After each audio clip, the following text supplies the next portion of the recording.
네. 또 댓글 보니까 뭐 모찌모찌님이 네. 이거 뭐 다이슨 짜발이냐고 그러는데 아니 그럼 먼저 나온 게 뭐 진짜로 뭐 스타벅스는 그럼 뭐 맥심 짜발이니? 말이 안 되잖아요.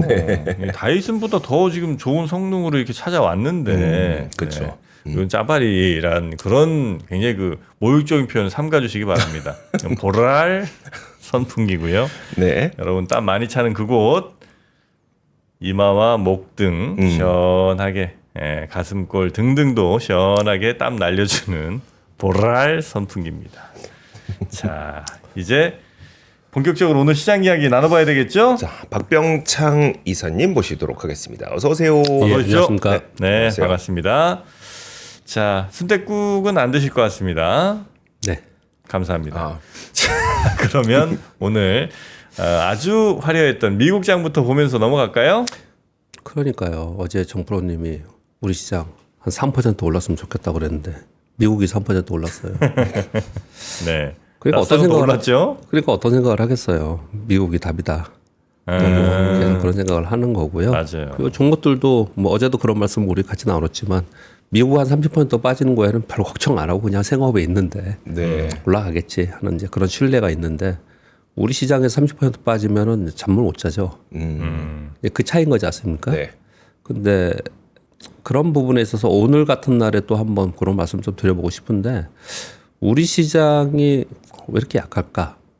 뭐 하루 이틀 얘기는 아니지만요. 또 이런 상황에서 올라가는 부분에 있어서 뭐 미국하고 비교를 하는데 뭐 어제 말씀을 드렸듯이 뭐 태국 이런 데도 PBR이 높고 우리보다 훨씬 2배나 되고 그런 부분들을 보면 우리 시장은 이 구조적 개선해야 됩니다. 진짜 막 어쩔 때 화가 나요. 이 시장이 못 쫓아가는 거는 우리 시장의 오너 중심의 경영과 구조적인 문제가 분명히 있는 거거든요. 네. 그래서 자꾸 이걸 여러 말 할 필요 없이 무조건 해야 됩니다. 올해 이거 지금 작년부터 이 얘기가 나왔는데 그런 것들이 진행이 되면서 우리 시장은 어제 계속 말씀을 드렸던 건 한 번도 해보지 않았고 한 번도 가보지 않은 길이기 때문에 모두 다 의심하는데 이것이 진행되는 과정 속에서 시장의 투자 심리 그리고 외국인들이 그것을 어떻게 바라보냐에 따라서 우리 시장의 주가 지수의 어떤 수준 이 부분은 우리가 예단할 수 없는 수도 있다. 그런 생각을 또 한번 말씀을 좀 드려봅니다. 여하튼 미국 시장은 미중 간 무역의 조건부 합의입니다. 90일간 무역 관세를 낮춘다는 부분들 때문에 이 설명을 추가로 다시 또 드리겠지만 중요하니까 다우는 2.8%, 나스닥이 4.3% 올랐고요. S&P 500이 3.26% 올랐습니다.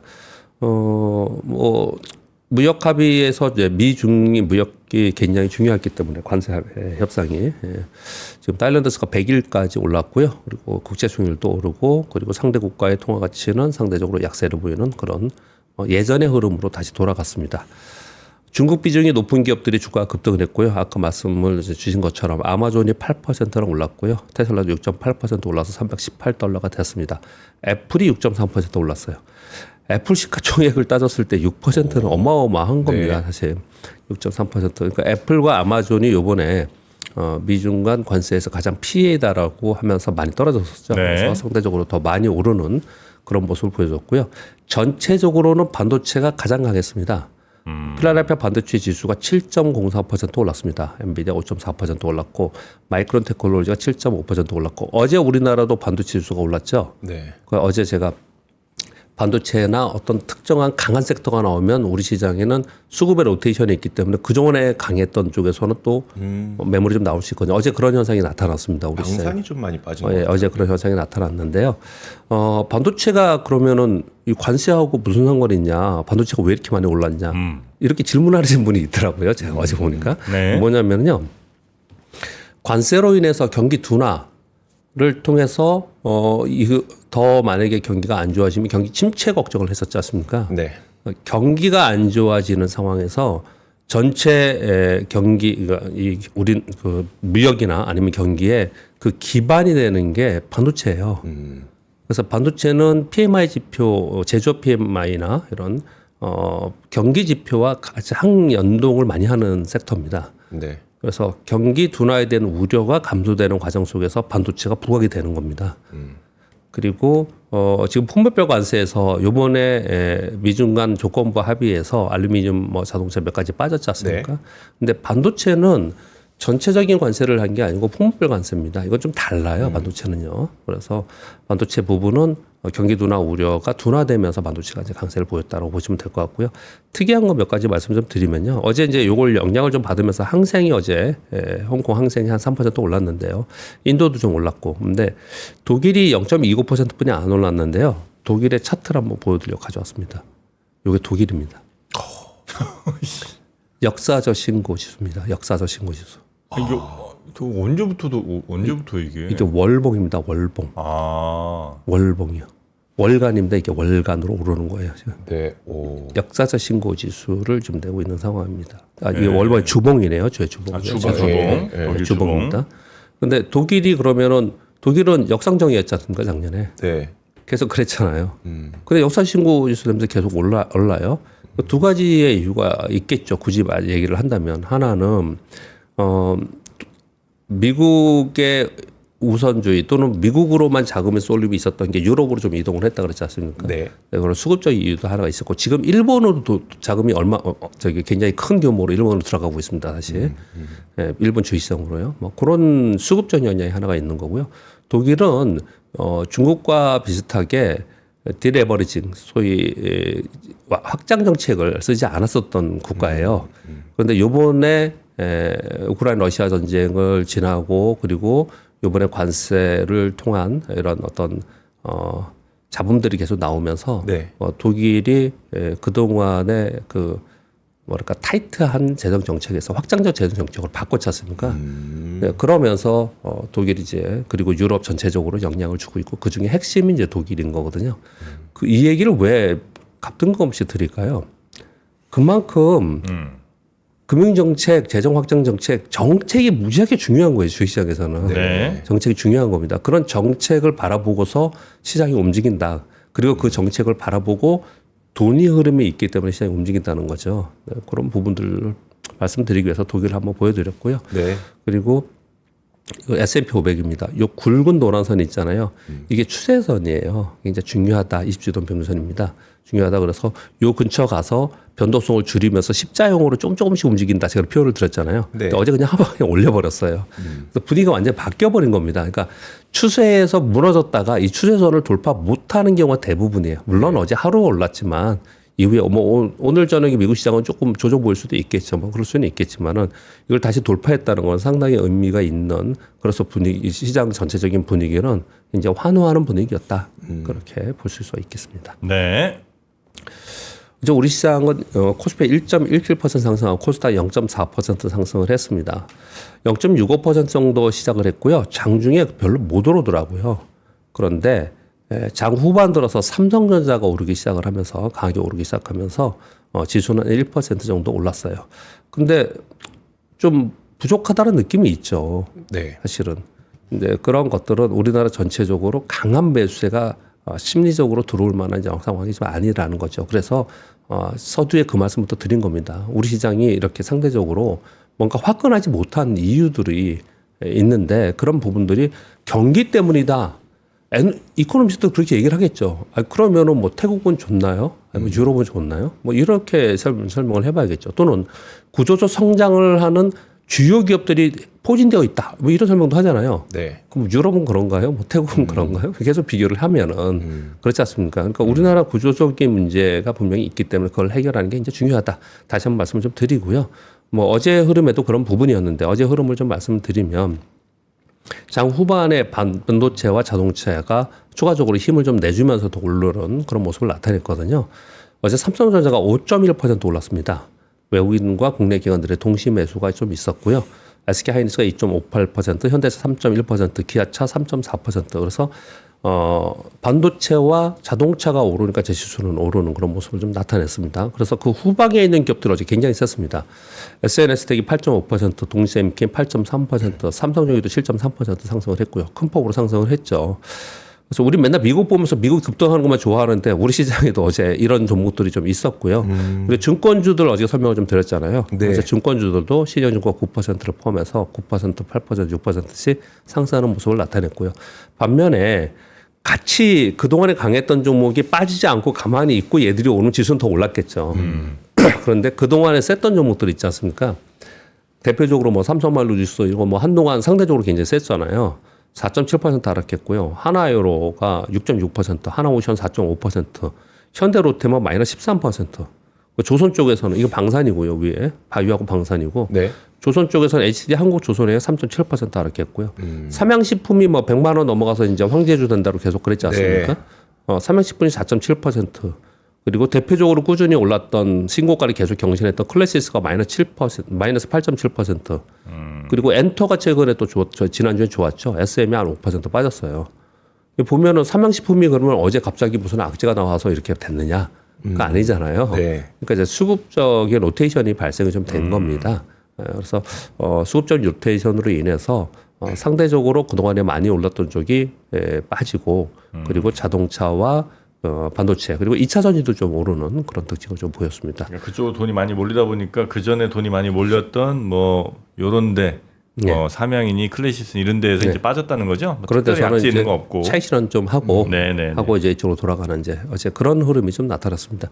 근데 사실 이 순환매는 항상 있는 겁니다. 어디나 다 있는데 돈이 무궁무진하게 많아서 모든 섹터를 망상 다 사는 건 아니잖아요. 네. 아주 특이하게 그런 경우가 있긴 하지만 일시적으로 구간에서 그렇지 않기 때문에 로테이션이 있는데 중요한 거는요.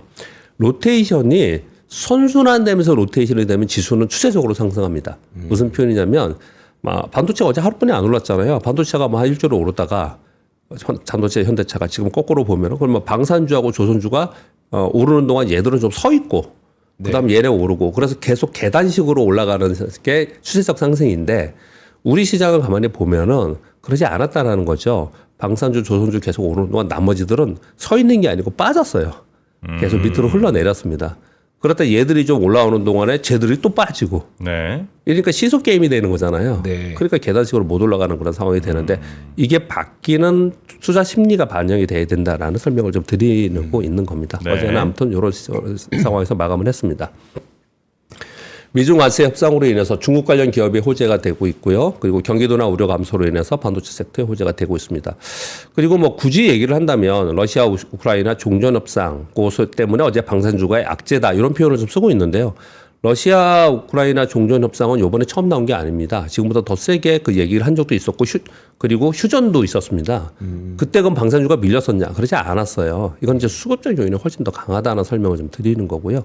그리고 어제 미중 무역 협상이 지금 가장 큰 화두가 되고 있지만 사실은 굉장히 강력했던 건 재료 중에 하나가 미국의 약가인의 행정명령 발표한 겁니다. 이건 뉴스에 전해드리겠습니다. 그래서 제약주의 악재로 작용을 했는데 이게 빠졌다가 다시 반등을 했어요. 어제 우리 시장도 빠졌다가 조금 반등을 좀 하는 그런 상황이 됐는데 이건 업계에서 그리고 월가에서 이건 제한적일 거다. 이거 될 가능성이 좀 없다라는 식의 해석을 많이 합니다. 이것도 다시 한번 설명을 좀 드리도록 하겠습니다. 자, 이렇게가 지금 현재 상황인 거고요. 관세로 시작된 국가별 자본시장 정책 그리고 산업별 정책 등의 변화에 관심을 가져야 된다. 뜬금없이 이 얘기가 좀 여러분 궁금하실 것 같아요. 이 표현이 뭐냐면요. 한번 생각을 해보자고요. 어찌 생각해 보면은 다시 원위치 하는 거지 않습니까?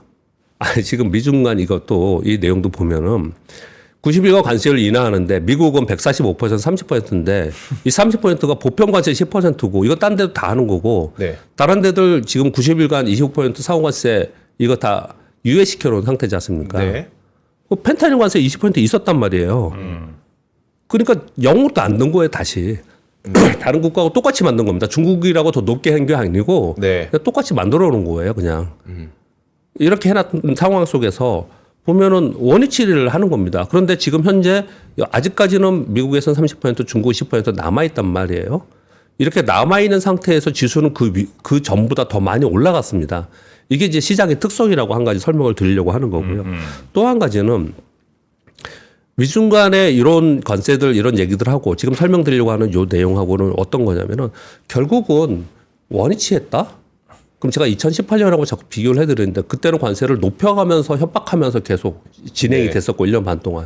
지금 한 방에 때려놓고 그다음에 내리면서 협상을 지금 하고 있는 상황이라서 다른 부분이 좀 있는데 그러면은 요번에 4월 2일에 상호관세 하기 전으로 지금 돌아갔지 않습니까? 네. 그래서 자꾸 요번에 이게 트럼프 대통령의 협박용이 아니다. 협박용이 아니다. 이렇게 계속 하면서 요번에 뭐 더 심각하다라는 계속 얘기를 했지 않습니까? 네. 근데 결국은 물론 유예 기간이고 제한적인 거지만 앞으로 또 어떻게 될지 모르겠지만 다시 원위치 한 상황으로 됐지 않습니까? 이대로 만약에 90일 이후에 협상이 잘 되고 끝나면 그냥 원위치 된 거잖아요. 네. 보편관세만 둔 상태에서 그런 상황이지 않습니까? 그러면 뭔가를 얻어냈을 거 아니에요. 그 사이에 그렇게 질러놓고 네. 그렇게 확 질러놓고 굉장히 세게 질러놓고 얻어내고 싶은 게 분명히 있었을 거 아니에요. 네. 그걸 얻어냈으면 트럼프 대통령은 성공하는 케이스가 되는 거지 않습니까? 네. 그 얻어내려는 게 뭐냐라는 걸 가만히 보면은 관세는 우리가 일상적으로 맨날 받아들이는 뉴스인 거고 그 안에 세부 내용들을 잘 보면은 대부분 어떤 얘기들을 하냐면 환율 얘기, 보조금 얘기, 산업별 부양 정책 얘기 이런 얘기들을 한다는 거예요. 그래서 어제 트럼프 대통령도 가장 자랑스럽게 계속 얘기한 건 뭐냐면 중국은 비금전적 무역 장벽을 중단하고 또는 철폐하여서 미국 기업의 시장을 완전히 개방하기로 동의했다는 것이 굉장히 고무적이다. 이 얘기를 계속 하고 있습니다. 그리고 관세를 가지고 계속 얘기를 했지만 네. 관세를 원위치 시켜주면서 그것 통해서 얻어내는 것들이 있었다라는 것들을 자꾸 보여주고 있는 거예요. 이게 보면은. 애플도 그렇지 않습니까? 애플도 어제 이거 하고 나서 애플하고 통화했다고 그러지 않습니까? 네. 통화하면서 애플이 5천억 달러 수준의 미국에서 공장 건설을 하겠다. 그러니까 이런 것들을 얻어낸 거지 않습니까? 네. 그래서 그 얘기를 지금 설명을 드리는 거예요. 관세로 시작된 상황, 이 전쟁이지만 실제로 그 이면에는 국가별 자본시장 정책, 산업별 정책 이런 것들이 변화가 요번에 될 가능성이 상당히 있어 보여요. 그게 어떻게 변화되느냐가 향후에는 네. 전체 우리 자본시장에는 더 중요하게 대두가 되지 않을까. 이게 어느 정도 정리가 되면 관세 이후에는. 네. 네. 근데 그 부분을 이제부터 보기 시작을 해야 된다는 설명을 제가 여기 지금 하고 있는 거예요. 네, 그렇게 말씀을 좀 드리겠고요. 우리 시장은 상승 분위기는 상당히 조성되어 있습니다. 매크로 시황도 안정이 됐죠. 국내 정치 리스크 축소되는 과정 속에 있죠. 경기부의 정책 한다고 하죠. 이번에 추경 나왔는데 추가로 더 한다고 얘기를 하고 있죠. 그리고 금리 인하 기조가 되어 있는 상태죠. 한국은행 총재가 의심하지 말라고 하지 않습니까? 그리고 시장 친화적 정책, 우리 뭐 상법 개정이나 이런 거 지금 하려고 하고 있죠. 그러면 분위기 굉장히 좋잖아요. 네. 그런 상황 속에서 환율 조금만 안정이 되면 외국인들이 다시 들어올 수 있는 상황인 거고 외국인들이 지금 9개월 연속 우리나라에서 팔고 있고 약 37조 원 정도를 팔았습니다. 요즘에 좀 샀으니까 36조 원 정도 될 것 같아요. 네. 그 정도 팔았습니다. 이 규모는 외국인들이 무한정 우리나라 주식을 몽땅 다 팔고 나가고 또 무한정 사고 이런 게 아니거든요. 그렇기 때문에 이제 팔 만큼 팔았다라는 분석을 계속해서 그동안 해왔지 않습니까? 네. 그런 부분들을 보면 우리 시장도 분위기는 분명히 조성이 됐는데 왜 이렇게 답답하냐라는 거예요. 그래서 이번 참에 더더욱 힘을 내서 국내 시장, 우리 시장 내부 심리와 수급 개선이 될 수 있는 이걸 요번에 딱 해내야 된다라는 생각이 더더욱 됩니다. 분위기가 조금 좋아졌어요. 안 좋을 때 하면은 시황이 안 좋은데 뭐 그거 되겠어요. 그렇죠. 네. 네. 근데 뭐 그런 분위기가 좀 되지 않았나라고 생각을 좀 하고 있습니다. 네. 자, 뉴스에서는요, 미중 제한적 무역 합의 말씀드려야 되겠죠. 중요하니까. 90일간 관세를 인하했고, 미국은 30%, 중국은 10%. 자동차, 철강, 알루미늄, 의약품은 제외한다라고 트럼프 대통령이 얘기를 하고 있습니다. 배선 장관은 향후 몇 주 안에 다시 만나서 더 큰 합의를 도출할 것이다. 라고 얘기를 하고 있고요. 트럼프 대통령은 주말에 시진핑과 통화할 것이고, 비관세 장벽을 중단하고 미국 기업의 시장을 완전히 개방하기로 동의했다는 것은 굉장히 중요하다. 이런 얘기를 하고 있고요. 저 말 들을 때마다 저게 도대체 무슨 말이지라는 생각이 들거든요. 미국 기업의 시장을 완전히 개방하기로 동의했다. 그 금융시장도 그렇고요. 예. 그 제조업도 그렇고 우리가 뭐 애플 들어가 있고 테슬라가 들어가 있고 그렇기 때문에 굉장히 뭐 자유로운 시장인 것처럼 생각을 하잖아요. 근데 네. 그렇지 않아요. 그 제가 왜 그런 생각을 하면 저도 아주 구체적인 것까지 제시하지 못하겠는데 네네. 불과 10년, 10여 년 제가 이제 주식시장에 입사한 지 30년 안에서 보면은 네. 한 10여 년 전만 하더라도요. 우리나라 금융회사들이 중국이나 홍콩에 진출되게 많이 했어요. 네. 대부분 다 적자 보거나 버티지 못하고 철수했습니다. 네. 그건 인정하시죠? 네. 제조업들도 거의 잘 생각해보세요. 제조업체 다 하시는 분들 보면 중국에 가서 살아남기 힘들다. 성공한 데 별로 없어. 네, 성공한 데 별로 없어요. 네. 그게 그 안에 규제가 어마어마하게 많고 그 실제로 어떤 산업 어떤 기술들은 들어오지 못하게 하거나 이런 것들이 상당히 많아요. 네. 근데 그런 규제들에 대해서 시장을 열어줘라라고 얘기를 좀 하는 거예요. 금융시장도 그렇고 제조도 그렇고 시장을 열어줘라고 얘기를 하고 있고 투명하게 네. 해라라는 얘기를 지금 계속하고 있는데 그동안에 중국은 뭐라 그럴까요? 자체적으로 자기 스스로 내수를 기반으로 해서 성장을 해왔지 않습니까? 네. 근데 그런 상황 속에서 미국에서는 계속 열라고 했는데 그렇지 않은 부분이 좀 있거든요. 특히 금융시장이 굉장히 커요. 금융시장이. 우리나라 보고도 금융시장에서 제도 교제 개선하는 게 되게 많잖아요. 네. 외환시장도 그런 게 굉장히 많지 않습니까? 중국은 어떻겠어요? 훨씬 더 많겠죠. 그런 얘기들 계속 하고 있는 거고요. 근데 또 재미있는 부분은 중국에서는요. 이번에 무역 합의에 대해서 제한적 합의라고 계속 읽을게요. 제한적 합의입니까? 제한적 합의에 대해서 우리가 확고한 대응과 당원 입장이 했기 때문에 협상을 승리했다. 이렇게 얘기를 하고 있고요. 미국은 역사적인 무역 승리를 했다. 지금 중국의 인민들이 상당히 고통스럽다. 그래서 우리가 이긴 거다. 이렇게 서로 다른 얘기를 하고 있어요. 네. 다른 얘기를 좀 하고 있는 상황입니다. 뉴스 저는 계속 전해드리겠습니다. 이 뉴스가 상당히 큰 뉴스인데 어쩌면은 트럼프 대통령이 뭔가 획기적인 큰 일이 있다가 이게 아닐까 할 정도로 굉장히 큰 뉴스이긴 해요. 근데 워낙 다른 뉴스, 큰 뉴스가 있었기 때문에 여기 조금 묻혀가는 부분이 좀 있고 그리고 시행이 실제로 되기가 어려울 것이다라고 분석을 많이 합니다. 내용은 트럼프 대통령이 처방약의 약품 가격을 즉각 30에서 80% 인하로 행정명령에 서명할 것이다. 근데 서명했습니다. 밤에 했어요. 미국은 전 세계 최저 가격의 의약품 구매 국가가 될 것이다. 오랫동안 미국인들만이 제약회사의 연구개발 비용을 전적으로 부담했다. 미국인들의 의료비 및 연방정부의 지출을 절감하게 될 것이다. 이건 이해되시죠? 연방지출도 당연히 연방정부도 지출이 절감이 되겠죠. 이게 가격이 떨어지면요. 이런 표현을 계속 썼습니다. 그런데 이게 2018년도에도 트럼프 대통령이 일기 때 했던 거예요. 이걸 시도를 했었습니다. 근데 실패했어요. 실패했습니다. 당연히 업계에서는 상당히 반발을 하겠죠.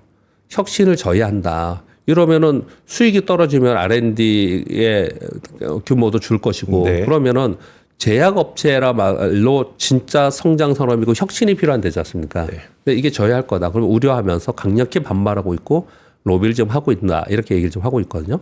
월가에서는 어떻게 해석을 하고 있냐면 2018년도에도 유사 정책이 시도했으나 제약업계 반발이 있었고 그리고 의회 승인이 있어야 되고 그리고 법원에 이게 소송을 하거든요.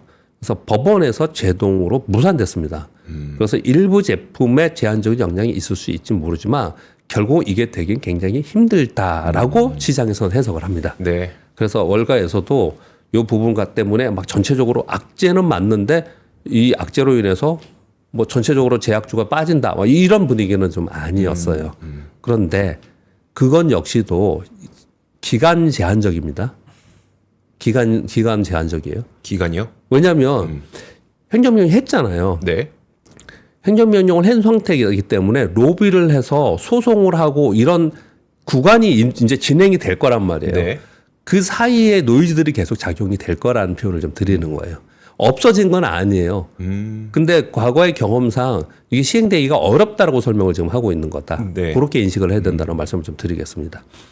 그리고 우리나라 5월 달에 10일까지 수출 지표가 발표됐는데 수출이 마이너스 23.8%, 수입이 마이너스 15.9%가 됐고요.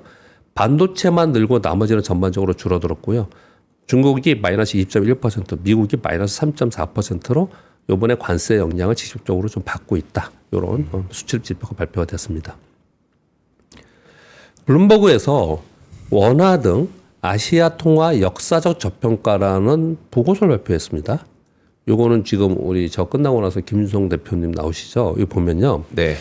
저는 이런 뉴스를 보면서 그냥 나오는 뉴스라고 생각하지 않습니다.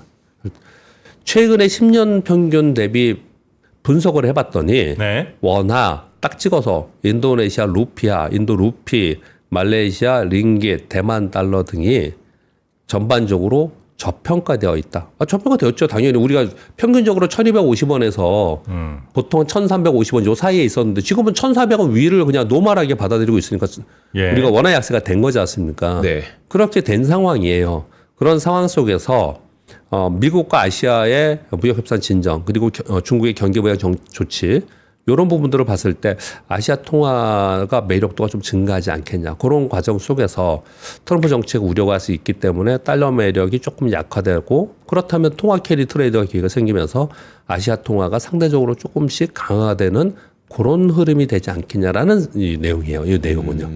그런데 실제로 그런지 그렇게 의도하려고 하는 건지 네. 그렇죠. 이걸 보면서 또는 실제로 달러 자산에서 돈이 좀 빠져나가는 그 과정에서 사후적으로 이런 분석이 된 건지에 대해서는 각자 해석이 필요합니다. 이 내용은. 근데 저는 이 내용을 보면서 그동안에 이런 보고서나 이런 내용들이 그렇게 막 부각이 되진 않았거든요. 근데 이번에 사태가 있었기 때문에 요번에 아시아 통화가 갑자기 강세가 보이는 이런 적이 있었지 않습니까? 네. 그러니까 이런 게 부각이 된 부분도 분명히 있지만 전체적으로 볼 때는 달러의 하향 안정화, 달러가 하락한다는 게 아니에요.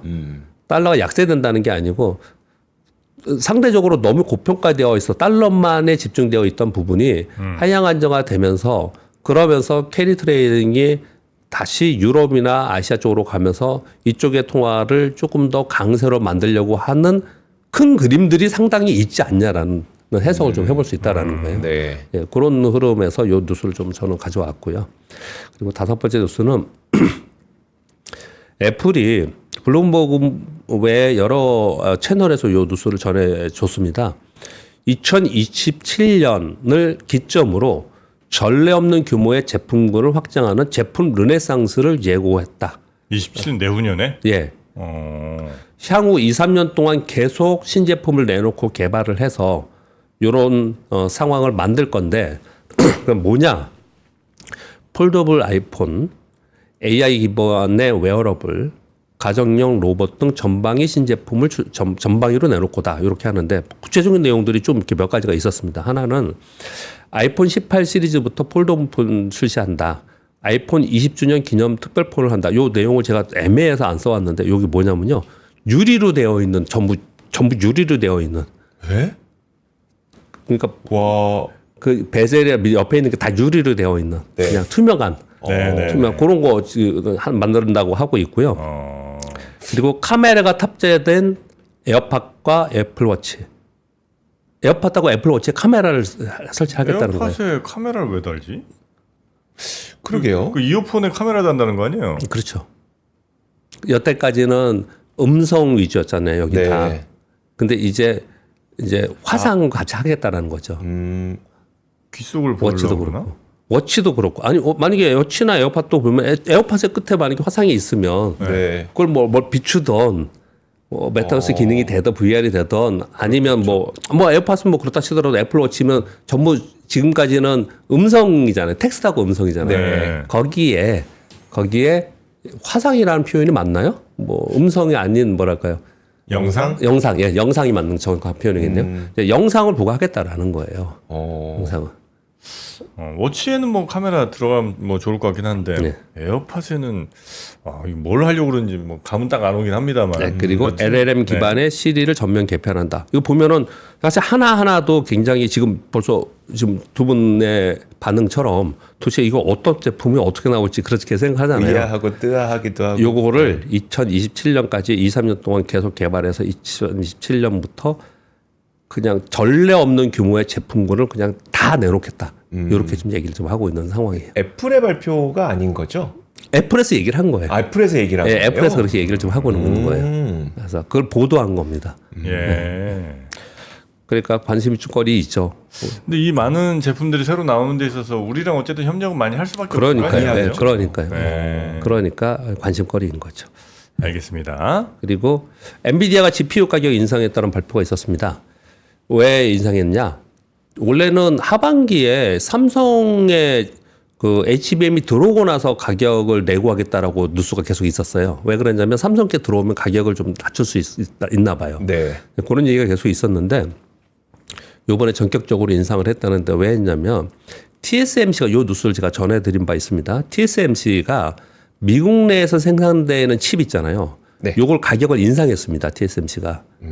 요 가격을 인상했다는 얘기는 이 가격된 인상된 가격으로 엔비디아가 칩을 받아서 이 가속기를 만드는 거잖아요. 네. 그러니까 엔비디아는 마진 확보를 위해서 제품 가격 인상을 할 수밖에 없는 상황이 됐다라는 거예요. 그래서 H200과 B200 칩과 모듈 가격을 다 인상을 했다라는 거거든요. 그러면 또 얘들이 인상하면 또 누가 인상해야 돼요? 서버 제조업체들 다 인상해야 돼요. 그러니까 줄줄이 연쇄 효과로 지금 여기 가격 인상이 되고 있다. 이렇게 얘기를 좀 하고 있는 상황입니다. 네. 그리고 요즘에 그 디램 가격 가지고 얘기들이 많잖아요. 요 7번 뉴스가 딱 정리가 깔끔하게 된 것 같아요. DDR5의 실수요 가격이 3개월 연속 상승을 하고 있거든요. 이건 인정하시죠? 왜냐하면 DDR5는 지금 수요가 많습니다. 그러니까 재고가 2주일치뿐이 안 된다고 합니다. 그래서 HBM 생산 증가로 DDR5 제한적 공급으로 전체적으로 DDR5는 재고가 지금 별로 없고 가격은 계속 상승하고 있거든요. 이건 이해가 돼요. 네. 그런데 전부 다들 여기 지금 오타가 있는데 DDR4입니다. 요거는 네. 이쪽에 부정적으로 보시는 분들은 DDR4의 가격이 오르는 거는 관세 때문에 선수요가 있기 때문에 소위 사재기라고 표현하는 네. 그것 때문에 오르는 거지 다시 내려갈 거야 이렇게 얘기를 많이 했었단 말이에요. 그런데 실제로 DDR4 재고는 정상 수준이라고 합니다. 네. 그렇게 지금 여기 얘기하고 있거든요. 그런데 이 선수요로 가격 상승이 돼서 그리고 뭐 재고도 충분하니까 가격은 선수요가 빠지면은 다시 떨어지지 않겠냐. 지금부터 봐야 되는 게 그거라는 거예요. 네. 지금 미중과 무역 협상이 됐지 않습니까? 지금부터 한 달 동안 이 DDR4의 가격이 빠지느냐. 그러면 그 사람들 의견에 맞을 수도 있는 거잖아요. 네. 네. 근데 그렇지 않고 계속 버티면서 얘가 있다라고 하면은 수요가 있다라는 거잖아요. 네. 결국은 중요한 건 뭐냐면 이 반도체 디램 가격이 얘가 수요가 있어서 이 가격이 오르거나 버티는 건지 네. 아니면 이벤트인 건지를 보는 게 지금부터 무지하게 중요하다. 요 설명을 좀 하고 있는 거고요. 그러면서도 요걸 쓴 자료들은 보도들은 어떤 보려냐면 아마도 DDR4도 가격이 오르는 부분에 대해서는 좀 극폭이 줄을지 모르지만 예전처럼 급격히 떨어지는 부분은 아닐 가능성이 높다. 왜? 삼성전자와 SK하이닉스가 DDR4는 올해 연말에 생산을 종료할 전망입니다. 얘는. 네. 그래서 DDR5는 수요가 있고 걔는 공급을 지금 못하고 있는 상황이고 재고가 별로 없고 그래서 가격이 오르고 있는 거고 DDR4는 선수요에서 지금 현재 가수요에서 이것이 지금 가격이 올랐는데 결국은 무역 협상이 잘 되고 이러면은 뭐 사재기 필요 없고 그럼 가격이 떨어지지 않겠냐라고 하는데 실제로 그런가 안 그런가를 보는 게 올해 하반기에 반도체를 판단하는데 굉장히 중요하다. 네. 이렇게 설명하고 있는 거예요. 이해되시죠? 이 부분요. 네. 네. 그렇게 말씀을 드리겠습니다. 그리고 마지막 뉴스 이걸 하나 가져왔습니다. 저도 좀 보탬이 돼야 되죠. 요즘에 우리 시장에 구조적 변화 해야 되는데요. 파크 시스템스 제가 중간중간에 거래를 상당히 많이 했던 종목이에요. 지금은 없으니까 이제 말씀을 드릴 수 있습니다. 파크 시스템즈가 2015년도에 상장을 했는데요. 차트를 한번 보여드릴게요. 네. 이게 2015년도에 상장을 했습니다. 7,000원에서 8,000원 정도였고요. 25만 원이 최고가고 지금 23만 1,000원이 어제 종가입니다. 네. 이게 파크 시스템 제 연간의 차트예요. 연간의 차트인데 파크 저런 시스템 기업이 있어요. 모아놓에서 잘 모르겠어요. 대부분 잘 아시는데 이름은 원자 현미경 업체고요. 네, 많이 들어봤어요. 원자 현미경 1위 업체이고요. 근데 왜 설명하는가를 한번 들어보세요. 반도체 바이오 뭐 2차 전지 산업에 들은 원자 현미경 1위 업체예요. 이게 10년 동안 장기 우상향하면서 상승을 했는데 이게 1988년도에 실리콘밸리에서 특수현미경 개발하면서 요 당시에 박상일 대표가 요 개발해서 실리콘밸리에서 사업체 하다가 그걸 넘기고 우리나라에 1997년도에 들어와서 파크 시스템스를 설립했습니다. 2015년도에 길특례로 코스닥에 상장을 했습니다. 이 박상일 대표가 최대 주주이고요. 요 회사의 특징은 7명 이사회 구성 중에서 6명은 대표를 제외한 6명은 전부 사회이사입니다. 네. 그 사회이사들도 뭐 회계사 아니면은 뭐 전기전자에 있었던 사람들, 기술위원회에 있던 사람들 요렇게 지금 구성이 좀 되어 있고요. 그리고 요 박상일 대표의 자녀는 0.1, 0.2 정도뿐이 안 돼요. 회사 지분이. 경영은 아예 참여하지 않고 있고요. 네. 그리고 이 회사에 매년 잉여 현금의 10에서 50% 내에서 배당한다고 발표를 하고 있고 배당 성향은 이제 15% 정도 되고 있습니다. 배당 성향이 15% 정도 네. 되고 있고요. 배당 이 기업은 성장을 하는 성장주이기 때문에 성장을 위한 투자에 우선한다. 이렇게 좀 얘기를 하고 있거든요. 이 그냥 생각에 어떤 한 샘플만 가져왔지만 네. 우리가 투자를 할 때 이런 고민을 많이 해야 된다는 의미이고 우리나라가 이런 기업도 있고 우리나라는 이렇게 되는 기업들이 많이 나와야 되고 이렇게 될 수 있도록 구조적으로 만들어줘야 된다는 설명을 자꾸 하려고 하는 거예요. 2015년도에 사실은 이거 10,000원의 거래를 우리 증권가에 있는 사람 많이 거래했을 거예요. 10,000원의 거래 많이 했던 종목입니다. 이 종목을. 네. 그냥 그때 원자유매개 1위 업체라고 해서 굉장히 각광을 받았거든요. 이거 만주 샀으면요. 8천만 원이 25억인 거예요. 25억인 겁니다. 8천만 원이. 그렇지 않습니까? 네. 근데 왜 지금 이런 게 부각이 되느냐? 이 회사의 히스토리를 잘 보면 특징이 있습니다. 대주주이면서 대표가 기술자예요. 네. 본인이 창업을 해서 본인이 기술자입니다. 그냥 오너가 아니에요. 네네. 그냥 오너 그런 개념이 아니라는 거고. 두 번째, 2015년도에 기술 특례로 코스닥 상장할 때 얘들이 이익이 있었냐? 아니에요. 이익이 있었던 회사가 아닙니다. 네. 근데 지금 1조 6천억이나 시총의 기업으로 성장을 했다라는 거고, 그 10년 사이에. 네. 딱 10년 사이에 성장을 한 거예요. 그리고 이 회사의 사회이사의 구성, 그리고 지분 구성, 배당 성향, 이런 것들을 봤을 때, 이런 회사들로 다른 기업들이 가야 되는 방향을 제시한다라는 얘기를 하는 거예요. 네. 그러니까 전 세계 유럽이나 일본이나 미국의 빅테크를 빼더라도 그런 성장을 성공한 그런 기업들을 봤을 때 네. 이 스토리들을 봤을 때는 대부분 이런 어떤 스토리들을 가지고 있기 때문에 그만큼 성장했다라는 거거든요. 그러니까 우리 시장에서 만약에 개별 종목에 투자를 한다면 그러면 이건 대표적으로 얘만 가져왔잖아, 박 회사님. 이런 게 우리나라 어디 있어? 그렇지 않다니까요. 그렇지 않다고요. 그래서 투자를 하실 때 이제 지금 이런 스토리를 생각하시면서 샘플로 보는 것도 굉장히 중요할 것이고 네. 또 한편에 제가 가져온 이유는 우리 여러분한테 말씀드리려고 가져온 게 아니고요. 이 회사의 주주 구성이나 아니면 자녀들에 대한 내용들이나 배당이나 이런 들을 봤을 때 다른 기업들의 이런 모델로 갈 수 있도록 구체적으로 바꿔야 된다는 거예요. 그 얘기를 좀 하기 위해서 이런 내용들을 좀 가져왔습니다. 네.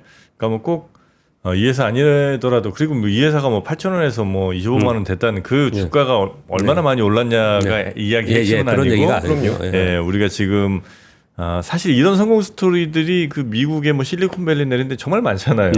근데 우리에게는 아주 흔치는 않은 것 같아서 대신 이제 이런 회사들이 앞으로 더 많아지면 우리나라 뭐 주식시장이나 기업들도 굉장히 좀 좋아질 수 있는 뭐 그런 얘기를 아마 좀 해주시려고 갖고 온 것 같습니다. 맞습니다. 이번에 밸류업에서 시간 됐지만 진짜 짧게 말씀드리면 제가 여기서 몇 차례 말씀드렸는데 우리 그 기술 특례나 상장 특례 해가지고 한 것들 막 적자 났는데 그런 상장했다 너무 고평가 고밸류로 상장한다는 것은 막 불만이 엄청나게 많잖아요. 물론 고밸류로 상장하는 단점이 있습니다.